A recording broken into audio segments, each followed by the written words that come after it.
What is up, ladies and gentlemen? It's Fraser Danger here, and today I am going to be bringing you guys a Halo 3 ODST review. And if you guys don't know, Halo 3 ODST launched about last weekish.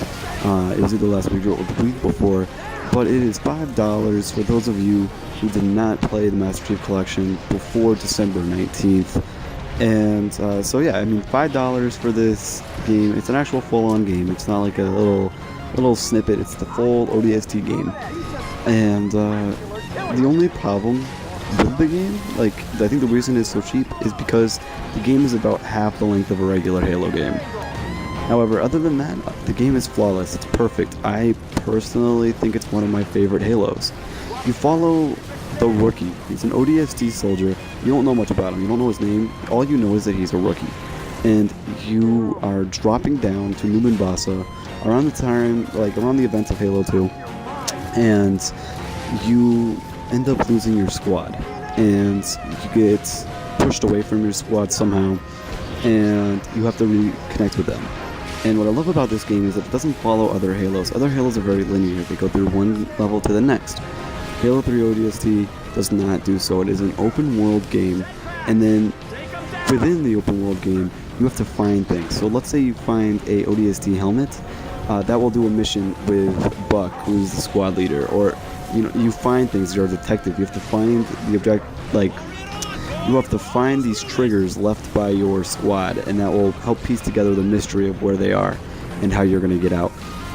And honestly, guys, I think it's a great, nice breath of fresh air in the Halo community, in the Halo, just the Halo community franchise. It's just a good game in general.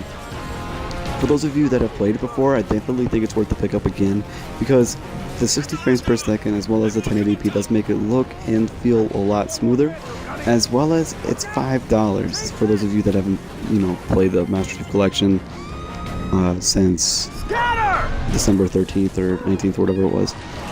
But it's just definitely worth the buy. And if you guys don't, or if you guys have played the Master Chief Collection before December 19th, then you get it for free, so it's definitely worth the download.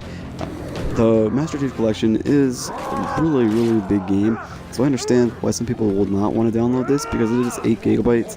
However, it is a lot of fun, and it's just generally a blast to play with your friends. I did not play this cooperatively though, so I cannot speak about my cooperative experience. I played it mainly single player, did not play any multiplayer, and it was just a blast for me. It was a nice breath of fresh air. It gave me a lot of nostalgia. I remember playing this with my old friends back when I lived in Maine, and it just was a great experience to have for $5.